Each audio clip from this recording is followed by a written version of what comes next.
ಇಂದು ಬೆಂಗಳೂರಿನ ವಿಧಾನಸೌಧ ಮುಂದುಗಡೆ ಇರುವಂತಹ ಪರಮಪೂಜ್ಯ ಬೋಧಿಸತ್ವ ಡಾಕ್ಟರ್ ಬಾಬಾ ಸಾಹೇಬ್ ಅಂಬೇಡ್ಕರ್ ಅವರ ಪುತ್ಥಳಿಗೆ ಸಿಎಂ ಸಿದ್ದರಾಮಯ್ಯನವರು ಪೂಜೆಯನ್ನು ನೆರವೇರಿಸಿದರು.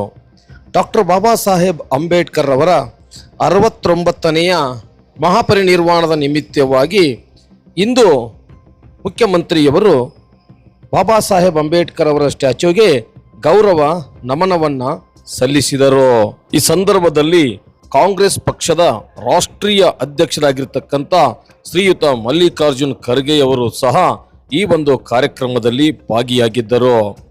ಜೊತೆಗೆ DCM DK ಶಿವಕುಮಾರ್ ಅವರು ಹಾಗೂ SC ಮಾದೇವಪ್ಪ, ಸಚಿವರಾಗಿರ್ತಕ್ಕಂಥ BZ ಜಮೀರ್ ಅಹಮದ್ ಖಾನ್ ಸೇರಿದಂತೆ ಅನೇಕ ನಾಯಕರುಗಳು ಈ ಒಂದು ಕಾರ್ಯಕ್ರಮದಲ್ಲಿ ಭಾಗವಹಿಸಿದರು.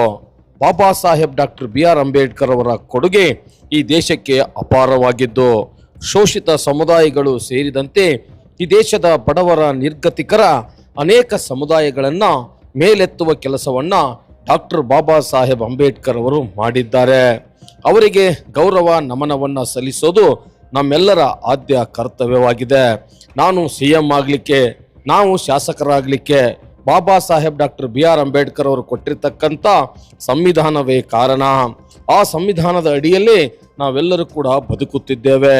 ಸಂವಿಧಾನವನ್ನು ಗೌರವಿಸೋದು, ಬಾಬಾ ಸಾಹೇಬ್ ಅಂಬೇಡ್ಕರ್ ಅವರ ಆಶಯಗಳನ್ನು ಈಡೇರಿಸೋದು ನಮ್ಮೆಲ್ಲರ ಆದ್ಯ ಕರ್ತವ್ಯವಾಗಿದೆ ಎಂದು CM ಸಿದ್ದರಾಮಯ್ಯನವರು ಹೇಳಿದರು. ಇದೇ ಸಂದರ್ಭದಲ್ಲಿ ಸಂಘರ್ಷ ನ್ಯೂಸ್ನೊಂದಿಗೆ ಮಾತನಾಡಿದ ಸಚಿವರಾಗಿರ್ತಕ್ಕಂಥ ಸತೀಶ್ ಜಾರಕಿಹೊಳಿ ಅವರು ಕೂಡ ತಮ್ಮ ಅಭಿಪ್ರಾಯವನ್ನ ವ್ಯಕ್ತಪಡಿಸಿದರು. ನಾಡಿನಾದ್ಯಂತ ನಾವು ಬಾಬಾ ಸಾಹೇಬ್ ಅಂಬೇಡ್ಕರ್ ಅವರ ಚಿಂತನೆಯನ್ನ ಕೊಂಡೊಯ್ಯುತ್ತಿದ್ದೇವೆ. ಅವರು ನಮಗಾಗಿ ಸಂದೇಶವನ್ನ ಕೊಟ್ಟು ಹೋಗಿದ್ದಾರೆ. ಅವರು ಮೂಢನಂಬಿಕೆ, ಕಂದಾಚಾರಗಳನ್ನು ನಂಬುತ್ತಿರಲಿಲ್ಲ. ಆ ವಿಚಾರದಲ್ಲಿ ನಾವು ಪ್ರತಿ ವರ್ಷ ಬೆಳಗಾವಿಯ ಸದಾಶಿವ ನಗರದ ಸ್ಮಶಾನದಲ್ಲೇ ಕಾರ್ಯಕ್ರಮಗಳನ್ನು ಮಾಡ್ತಾ ಇದ್ದೀವಿ. ಈಗ ನಮ್ಮ ಕಾರ್ಯಕರ್ತರು ನಾಡಿನಾದ್ಯಂತ ಇಂತಹ ಕಾರ್ಯಕ್ರಮಗಳನ್ನು ಇವತ್ತಿಗೂ ಕೂಡ ಮಾಡ್ತಾ ಇದ್ದಾರೆ. ನಮ್ಮ ವಿಚಾರ ಇಷ್ಟೇ, ಬಾಬಾ ಸಾಹೇಬ್ ಅಂಬೇಡ್ಕರ್ ಅವರ ವಿಚಾರಗಳನ್ನು ಪ್ರತಿಯೊಬ್ಬ ಮನುಷ್ಯನಿಗೂ ತಲುಪಿಸುವಂಥದ್ದು ನಮ್ಮ ಕರ್ತವ್ಯವಾಗಿದೆ. ಆ ನಿಟ್ಟಿನಲ್ಲಿ ನಮ್ಮ ಸರ್ಕಾರವಾಗಲಿ ನಾವಾಗಲಿ ಕಾರ್ಯವನ್ನು ನಿರ್ವಹಿಸುತ್ತೇವೆ. ಇಂದು ಬಾಬಾ ಸಾಹೇಬ್ ಅಂಬೇಡ್ಕರ್ ಅವರು ನಮ್ಮನ್ನು ಅಗಲಿ 69 ವರ್ಷಗಳಾಯಿತು. ಬಾಬಾ ಸಾಹೇಬರ ಕೊಡುಗೆ ಅಪಾರವಾಗಿದೆ.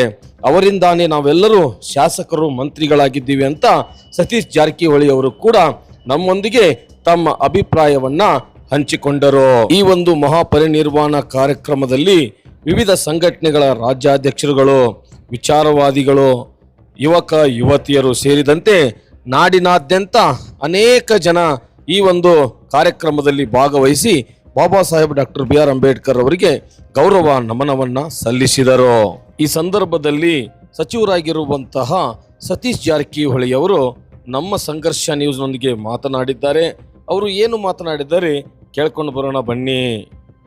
ಸದಾ ಸುಖಿ ಭವಂತು ತೇ ಭವತ್ತು ಸರ್ವಮಂಗಳಂ ರಕ್ಷಂತು. ಈಗ ಸತೀಶ್ ಜಾರಕಿಹೊಳಿ ಸಾಹೇಬರು ನಮ್ಮ ಜೊತೆ ಇದ್ದಾರೆ. Sir, Baba Saheb doctor BR Ambedkar ಅವರ 69ನೇ ಪರಿನಿಬ್ಬಾನ ದಿನ ರಾಜ್ಯಕ್ಕೆ ಏನು ಸಂದೇಶ ಕೊಡಕ್ಕೆ ಬಯಸ್ತೀರಿ ಸರ್? ಸಂದೇಶ ಕೊಡೋದು ಆಲ್ರೆಡಿ ಅವ್ರು ಕೊಟ್ಟು ಹೋಗಿದ್ದಾರೆ.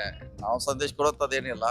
ಭೂಮಿ ಇರುವವರೆಗೆ ಅವ್ರು ಸಂದೇಶ ಕೊಟ್ಟಿದ್ದಾರೆ ಡಾಕ್ಟರ್ BR ಅಂಬೇಡ್ಕರ್. ಅದ್ರ ಪಾಲಿಸೋದು ನಮ್ಮ ಡ್ಯೂಟಿ. ಮುಂದಿನ ಪೀಳಿಗೆ ಅಂಬೇಡ್ಕರ್ ಸಂದೇಶನ ಹೇಳುವಂತ ಪ್ರಯುಕ್ತ ಆಗ್ಬೇಕು ಅನ್ನೋದು ಈ ಕಾರ್ಯಕ್ರಮದ ಉದ್ದೇಶ. ರಾಜ್ಯದಲ್ಲಿ ಪಕ್ಕ ಅಂಬೇಡ್ಕರ್ ವಾದಿಗಳಂತ ಸತೀಶ್ ಜಾರಕಿಹೊಳಿ ಸಾಹೇಬರು ಡಿಸೆಂಬರ್ 6ಕ್ಕೆ ಬೆಳಗಾವಿಯಲ್ಲಿ ಕಾರ್ಯಕ್ರಮ ಮಾಡ್ತಾ ಇದ್ರು. ಈ ವರ್ಷನೂ ಏನು ಕಾರ್ಯಕ್ರಮ ಸರ್? ಆ ಥರ ಅಲ್ಲೆಲ್ಲ ಬೇರೆ ಕಡೆ ಮಾಡ್ತಾನೆ ಇರ್ತಾರೆ. ಇವತ್ತು ಇಡೀ ರಾಜ್ಯ ತುಂಬಾ ಸೊ ನಾವು ಒಂದು ದಾರಿ ಹಾಕಿ ಕೊಟ್ಟಿದ್ವಿ, ಆ ದಾರಿಯಲ್ಲಿ ಅವ್ರು ಹೋಗ್ತಾರೆ ಅಷ್ಟೇ. ಸ್ಮಶಾನದಲ್ಲಿ ದೆವ್ವ ಭೂತ ಇರ್ತಾವ ಅಂತ ಹೇಳ್ತಾರೆ ಸರ್. ಅಂತ ಸಂದರ್ಭದಲ್ಲಿ ತಾವು ಸ್ಮಶಾನದಲ್ಲಿ ಕಾರ್ಯಕ್ರಮ ಮಾಡಿ ಊಟ ಬಡಿಸಿ ಈ ಒಂದು ಕಾರ್ಯಕ್ರಮ ಆಯೋಜನೆ ಮಾಡಿದ್ರಿ ಸರ್. ಅದ್ರ ಬಗ್ಗೆ ಸರ್? ಅಂಬೇಡ್ಕರ್ ಅವ್ರು ಬಯಸಿದ್ರು, ಅವರ ವಿಚಾರ ಅದು, ನನ್ನ ವಿಚಾರ ಅಲ್ಲ. ಅಂಬೇಡ್ಕರ್ ಬಸವಣ್ಣ ಅವರ ವಿಚಾರ ಅದು. ಈ ರೀತಿ ಅವರು ತಮ್ಮ ನಿಜ ಜೀವನದಲ್ಲಿ ಮೂಢನಂಬಿಕೆ ಹೋರಾಟ ಮಾಡಿದ್ರು, ಕಂದಾಚಾರ ಬಗ್ಗೆ ಹೋರಾಟ ಮಾಡಿದ್ರು. ಅದನ್ನೇ ನಾವು ಕೂಡ ಹೊಸ ಸಮಾಜಕ್ಕೆ ತಿಳಿಸುವಂತ ಪ್ರಯತ್ನ ಮಾಡ್ತಾರೆ. ಇದು ಜಾರಕಿಹೊಳಿ ಸಾಹೇಬರ ಕೇವಲ ಬೆಳಗಾವಿ ಜಿಲ್ಲೆಗೆ ಸೀಮಿತ ಸರ್? ಇಡೀ ರಾಜ್ಯದ ತುಂಬಾ ಡಾಕ್ಟರ್ BR ಅಂಬೇಡ್ಕರ್ ಸಾಹೇಬರ ವಿಚಾರವನ್ನು ಒಯ್ತೀರಾ ಸರ್? ಇಡೀ ರಾಜ್ಯಕ್ಕೆ ಹೋಯ್ತೇವೆ ನಾವು.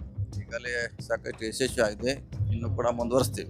Thank you sir. Thank you sir.